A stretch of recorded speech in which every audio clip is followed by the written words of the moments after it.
আসসালামু আলাইকুম ভাই ও আপুরা, তোমরা কেমন আছো? চলে আসলাম নতুন একটা ব্লগ নিয়ে। এই যে দেখো, আমার ওই পাশে ছাদ দেখা যাচ্ছে, বাড়ির ছাদ দেখা যাচ্ছে, খুব সুন্দর।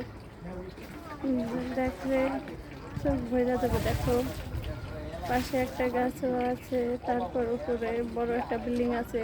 ওই পাশে কবুতর পালে, বিকাল হইলে কবুতরগুলো সাথে উড়ে বেড়ায়, দেখতে অনেক সুন্দর লাগে। হয়তো এখন দেখাইতে পারতেছি না, মনে হয় ছাড়ে নেয় কবুতর আসছে।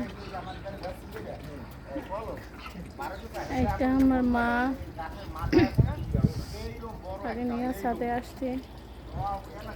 এই মাহিন, মাহিন হাই বলো।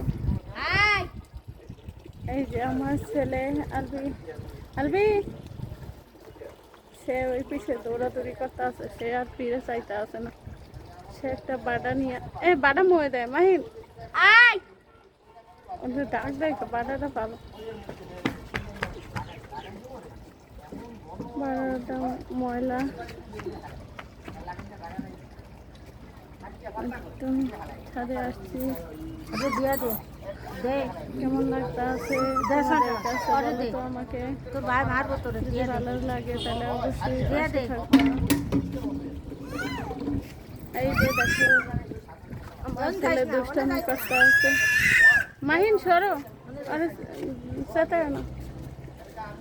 এই যে আলবি, তোমার কি হয়েছে এত তেজকা? আলবি সে ঘুমোতে হচ্ছে, এখন তার মন মেজাজ খারাপ, সে রাগ করতে আছে। আলবি কথা শোনেন, আলবি, আলবি ওই পাশে গাছ লাগাইবো, সেজন্য মাটিগুলা ইয়া করতে আছে সাথে আরেকজনে। আলবি, আলবি আজকে কথা বলবো না, আলবি রাগ করছে। ছাদের গাছগুলা দেখতে এত সুন্দর লাগতেছে, দেখাইতে পারতেছি না।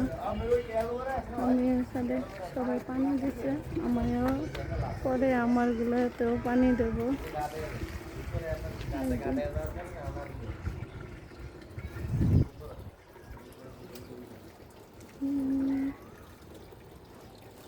মাহিন, কি মা? মাহিন হ্যাঁ তুমি কেমন আছো? ভালো আছি। এইভাবে কথা বলে, সুন্দর করে বলো। কি কেমন আছো? সবাই কেমন আছে বলো। সবাই কেমন আছো? সবাই ভালো আছে। সবাই আমাদের জন্য দোয়া করেন, ভালো থাকেন, সুস্থ থাকেন। দেখা হবে আবার নতুন একটা ব্লগ নিয়ে। আল্লাহ হাফেজ।